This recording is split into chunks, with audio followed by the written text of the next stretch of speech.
Look at most countries this size, Kosovo is off the charts in the number of programs that we have for exchange, both professional exchange and high school exchange. It's really one of our, I think it's really one of our trademarks here, is that how many people we're sending to the U.S. and to other programs. Even last week we sent a group from Kosovo to Tirana for, I guess, the first gay and lesbian conference, and we recently, maybe some of you were there, but we sent a whole group of journalists to Skopje to take part in a conference on journalism. The interesting point that I went with them and I watched the group from Kosovo and the group from Macedonia, and what really shocked me was the group that went from Kosovo. They were really quite dynamic, really outspoken. Their English was quite good. The trainers were in from the US, and it made me realize that even though Kosovo is isolated, people complain that they don't have the freedom of movement here. You can see the impact of the international community coming to Kosovo. Really struck me that people here, because of all the international interaction, really are used to dealing with people from all over the world, and that puts them at a benefit.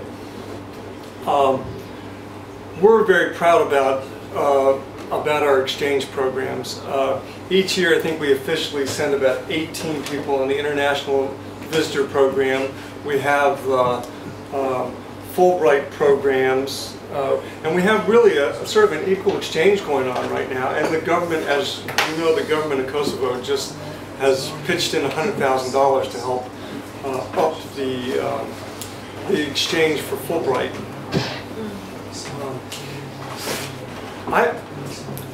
In the United States, we learned a long time ago that it's better to have people as your friends than your enemies. And one of the ways that you can have people as your friend, or to understand you, is to invite them to into your country. And oftentimes during the Iraqi War, or I would say going back to the Kuwait War, was that people used to say, too bad we didn't get Saddam Hussein to the U.S., because maybe he would have a different perspective. I think there are about 36 or 50 world leaders, maybe you know the number, yeah. World leaders who are alumni of our program. And how many people did we say are alumni in the current government right now? Well, here? Dozens of them are in the positions of the ministers, deputy prime ministers, and even the president of Kosovo. She's a KUSA member and an alumni. So I think it's healthy that there's exchange, and not only with the U.S. I oftentimes tell people who come and ask me about exchange, I say, well, you know, maybe you should look, instead of going to the U.S., you should look going closer to home for whatever you're looking at. I don't think all the answers are in the U.S. The answers are everywhere. And I also like to tell Americans who come to Kosovo that there's a lot you can learn from this society. So don't do all the talking, listen to what people are saying. I find Kosovo to be a very well-educated place, even in rural areas, going to schools where people complain about the schools. I'm very impressed.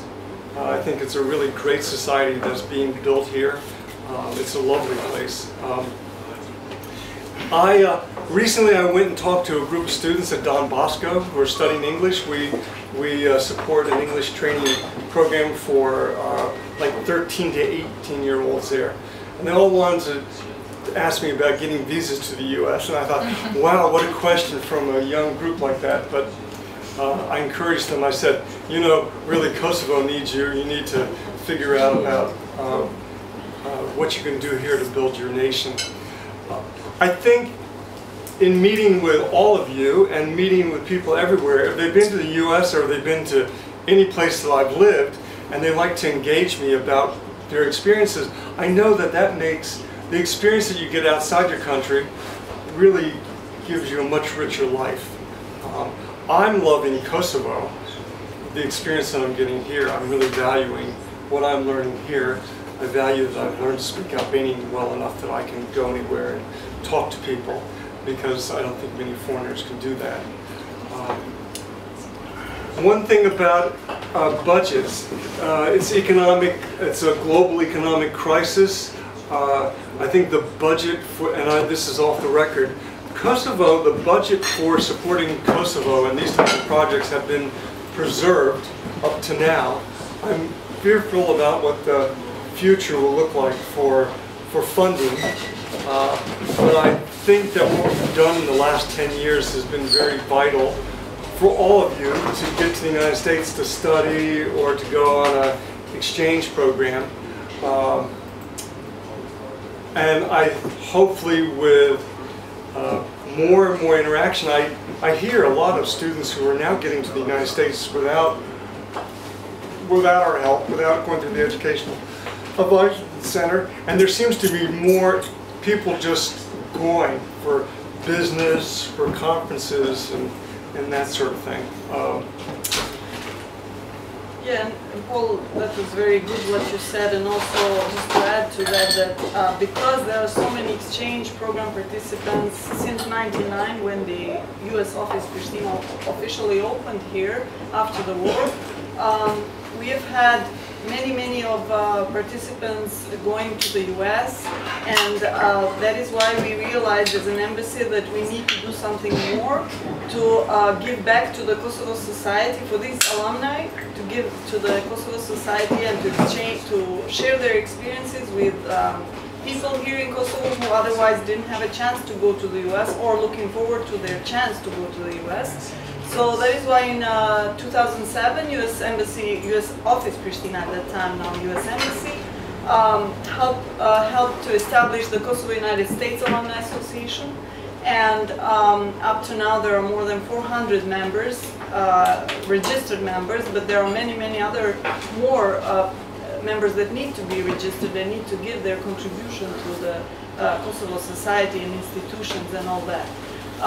So that is why we encourage also KUSA. We have the president of this association here, and this is the third board that has been selected to run this organization. It's a registered NGO. You can speak more about that. But we are simply impressed as an embassy to see so many people interested to really give their contribution back to the Kosovo society from the experience they have learned in the US. But also it's amazing for me, being here at the embassy, working for almost 13 years, that all the people who went to our programs, all of them have returned back home, and all of them have checked in. And so this is very impressive, and that's why the results of our exchange programs, I think, has increased, and we have more and more exchange programs every year because they are so successful for the people who come back and give their contribution back to the country. And I have to say too, just so you understand, it's very rare that you have a professionally run alumni program like this.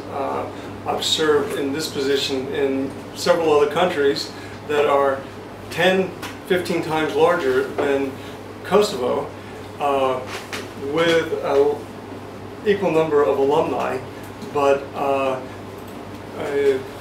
what exists there is really a volunteer program, or it's run out of the embassy, managed out of the embassy. So I think you're very lucky that you have a professionally managed program, so take advantage of it. May I ask a question? Are you guys encouraging, like,